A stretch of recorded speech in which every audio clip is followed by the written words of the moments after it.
ഇന്ന് നമ്മൾ വളരെ സിമ്പിളായിട്ടൊരു വാലന്റൈൻ സ്പെഷ്യൽ ക്രാഫ്റ്റ് ആയിട്ട് ചെയ്യാൻ പോകുന്നത്. അപ്പോൾ അതിന് വേണ്ടിയിട്ട് ഞാനൊരു കാർഡ്ബോർഡിൻ്റെ പീസ് എടുത്തിട്ടുണ്ട്. എന്നിട്ട് നമ്മൾ അതിൽ നിന്നൊരു 2 ഹാർട്ട് ഷേപ്പ് ഒന്ന് കട്ട് ചെയ്തെടുക്കുകയാണ്. ഒന്ന് കുറച്ച് വലുതും ഒന്ന് അതിനേക്കാൾ ചെറുതായിട്ടുള്ളതും. അപ്പോൾ കട്ട് ചെയ്തൊക്കെ എടുത്തിട്ടുണ്ട്. എന്നിട്ട് നമ്മൾ ആ ചെറിയ ഹാർട്ട് ഷേപ്പിൽ നിന്ന് അതിൻ്റെ മേലുള്ള ഒരു പേപ്പർ ഉണ്ടല്ലോ, അപ്പോൾ അതൊന്ന് പൊളിച്ച് മാറ്റുകയാണ്. അപ്പോൾ ഒരു കൊറിഗേറ്റഡ് കാർഡ്ബോർഡായിട്ട് കിട്ടുമല്ലോ. അപ്പോൾ അങ്ങനെ പൊളിച്ച് മാറ്റിയതിന് ശേഷം നമ്മളതൊന്ന് പെയിൻറ്റ് ചെയ്ത് കൊടുക്കുകയാണ് കേട്ടോ. അപ്പോൾ ഞാൻ അതിന് വേണ്ടിയിട്ട് റെഡ് കളർ ആക്രിലിക് പെയിൻ്റാണ് എടുത്തിട്ടുള്ളത്. എന്നിട്ട് നമ്മൾ ആ ഒരു പ്ലെയിൻ ആയിട്ടുള്ളതില്ലേ, അപ്പോൾ നമ്മൾ ആ പൊളിച്ച് മാറ്റാത്ത കുറച്ച് വലുതായിട്ടുള്ള ആ ഒരു ഹാർട്ട് ഷേപ്പ് കംപ്ലീറ്റ് ആയിട്ടൊന്നിങ്ങനെ പെയിൻറ്റ് ചെയ്ത് കൊടുക്കുന്നുണ്ട്. അപ്പോൾ നമ്മൾ ഇതുപോലെ തന്നെ 2 പീസും കൂടെ കട്ട് ചെയ്തെടുക്കുന്നുണ്ട് കേട്ടോ. എന്നിട്ട് നമ്മൾ അതും പെയിൻറ്റ് ചെയ്തൊക്കെ സെറ്റാക്കി എടുത്തിട്ടുണ്ട്. ഇനി നമുക്ക് ഇതൊന്ന് ഒട്ടിച്ചെടുക്കണം. അപ്പോൾ അതിന് വേണ്ടിയിട്ട് ഞാനിവിടെ ഗ്ലൂ ഗണ്ണാണ് യൂസ് ചെയ്യുന്നത്. എന്നിട്ട് ആ ഒരു വലിയ ഹാർട്ട് ഷേപ്പിലേക്ക് ആ ഒരു ചെറിയ ഹാർട്ട് ഷേപ്പ് ഒന്ന് ഒട്ടിച്ച് കൊടുക്കുകയാണ് കേട്ടോ. അപ്പോൾ നമ്മൾ ആ റെഡ് കളർ പെയിൻറ്റ് ചെയ്തിട്ടുള്ളതിൻ്റെ മേലെ നമ്മൾ മേലെ പൊളിച്ചിട്ടുണ്ടായിരുന്ന അതൊന്ന് ഒട്ടിച്ച് കൊടുക്കുന്നുണ്ട്. പിന്നെ അടുത്തായിട്ട് നമ്മൾ ഒരു ഹാർട്ട് ഷേപ്പ് പെയിൻറ്റ് ചെയ്യാത്തുണ്ടായിരുന്നു. അപ്പോൾ അതിലേക്ക് ആ പെയിൻറ്റ് ചെയ്തിട്ടുള്ള ഹാർട്ട് ഷേപ്പ് അങ്ങനെ ഒന്ന് ഒട്ടിച്ച് കൊടുക്കുകയാണ്. അങ്ങനെ നമ്മൾ രണ്ടും ഒട്ടിച്ചെടുത്തിട്ടുണ്ട് കേട്ടോ.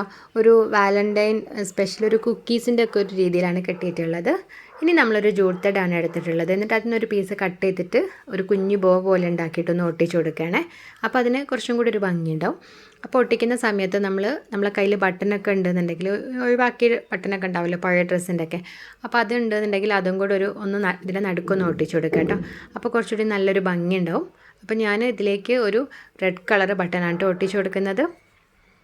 അങ്ങനെ നമ്മൾ അത് ഒട്ടിച്ചെടുത്തിട്ടുണ്ട്. നല്ലൊരു ഭംഗിയായിട്ട് തന്നെ വന്നിട്ടുണ്ട്. ഇനി അതുപോലെ തന്നെ നമ്മൾ ഈ ഒരു ഇതിലേക്കും നമ്മളൊരു ജൂട്ട് ത്രെഡിൻ്റെ പീസ് എടുത്തിട്ട് ചുമ്മാ ഒരു ബോ പോലെ ഉണ്ടാക്കിയിട്ടൊന്ന് ഒട്ടിച്ച് കൊടുക്കുകയാണ്. അപ്പോൾ ഇതിലേക്ക് നമ്മളൊരു വൈറ്റ് കളർ ബട്ടനായിട്ട് ഒട്ടിച്ച് കൊടുക്കുന്നത്. കാരണം റെഡ് ബാക്ക്ഗ്രൗണ്ട് ആകുമ്പോൾ റെഡിനേക്കാൾ കുറച്ചുകൂടി ഒരു മാച്ച് ആവുന്നത് വൈറ്റോ അല്ലെങ്കിൽ വേറെ ഏതെങ്കിലും കളേഴ്സ് ആയിരിക്കും. അല്ലെങ്കിൽ വുഡൻ കളേഴ്സൊക്കെ ഉണ്ടെങ്കിൽ നല്ലതായിരിക്കും കേട്ടോ. അപ്പോൾ ഞാനൊരു വൈറ്റ് കളർ ബട്ടനൊന്ന് ഒട്ടിച്ച് കൊടുത്തിട്ടുണ്ട്. അങ്ങനെ നമ്മളുടെ കുട്ടി ക്രാഫ്റ്റ് ഇവിടെ റെഡി ആയിട്ടുണ്ട്. വാലന്റൈൻ സ്പെഷ്യൽ കുക്കീസ് ഉണ്ടല്ലോ, അപ്പോൾ അതുപോലെ ഞാൻ ജസ്റ്റ് കാർഡ്ബോർഡ് വെച്ചിട്ടൊന്ന് ഉണ്ടാക്കി നോക്കിയിട്ടുള്ളതാണ്. അപ്പോൾ വളരെ സിമ്പിളാണ്. അപ്പോൾ നമുക്കിത് ഹാങ് ചെയ്യാനൊക്കെ വേണമെന്നുണ്ടെങ്കിൽ ജൂട്ട് ത്രെഡ് വെച്ചിട്ട് അതിൻ്റെ ബാക്കിലൊന്ന് ഒരു ലൂപ്പ് പോലെ ഒട്ടിച്ച് കൊടുത്താൽ നമുക്ക് ഹാങ് ചെയ്യുകയും ചെയ്യാം കേട്ടോ. അപ്പോൾ ഇന്നത്തെ നമ്മളുടെ കുട്ടി ക്രാഫ്റ്റ് നിങ്ങൾക്ക് എല്ലാവർക്കും ഇഷ്ടമായിട്ടുണ്ടാവുമെന്ന് വിചാരിക്കുന്നു. അപ്പോൾ നമ്മളെ ചാനൽ ആരെങ്കിലും സബ്സ്ക്രൈബ് ചെയ്യാത്തവരുണ്ടെങ്കിൽ പ്ലീസ് ഒന്ന് സബ്സ്ക്രൈബ് ചെയ്തിട്ട് സപ്പോർട്ട് ചെയ്യണേ.